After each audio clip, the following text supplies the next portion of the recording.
एक बार स्वामी विवेकानंद जी अपने आश्रम में टहल रहे थे कि एक व्यक्ति उनके पास आया जो बड़ा ही दुखी था और आते ही स्वामी विवेकानंद जी के चरणों में गिर पड़ा और बोला, महाराज, मैं अपने जीवन में खूब मेहनत करता हूँ, हर काम खूब मन लगाकर करता हूँ, फिर भी आज तक मैं कभी सफल व्यक्ति नहीं बन पाया। उस व्यक्ति की बातें सुनकर स्वामी विवेकानंद जी ने कहा, ठीक है, आप मेरे इस पालतू कुत्ते को थोड़ा देर तक घुमा कर लाएं, तब तक आपकी समस्या का समाधान ढूंढता हूँ। इतना कहने के बाद वह व्यक्ति कुत्ते को घुमाने लेने चला गया और फिर कुछ समय बीतने के बाद वह व्यक्ति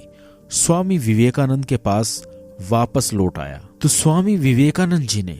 उस व्यक्ति से पूछा कि यह कुत्ता इतना हाफ क्यों रहा है, जबकि तुम थोड़े से थके हुए भी नहीं लग रहे हो, आखिर ऐसा क्या हुआ। इस पर उस व्यक्ति ने कहा कि मैं तो सीधा अपने रास्ते पर चला जा रहा था, जबकि यह कुत्ता कभी इधर भागता कभी उधर भागता और रास्ते भर भागता ही रहा और कुछ भी देखता तो उधर ही दौड़ जाता, जिसके कारण यह इतना थक गया है। इस पर स्वामी विवेकानंद जी मुस्कुराते हुए कहा, बस यही तुम्हारे प्रश्नों का जवाब है। तुम्हारी सफलता की मंजिल तो तुम्हारे सामने ही होती है, लेकिन तुम अपने मंजिल के बजाय इधर उधर भागते रहते हो, जिससे तुम अपने जीवन में कभी सफल नहीं हो पाए। यह बात सुनकर उस व्यक्ति की समझ में आ गया था कि यदि सफल होना है तो हमें अपनी मंजिल पर ध्यान देना होगा। स्वामी विवेकानंद जी के इस कहानी से हमें यही शिक्षा मिलती है कि हमें जो करना है, जो कुछ भी बनना है, हम उस पर उतना ध्यान नहीं देते और दूसरों को देखकर वैसा ही हम करने लगते हैं, जिसके कारण हम अपनी सफलता के मंजिल के पास होते हुए भी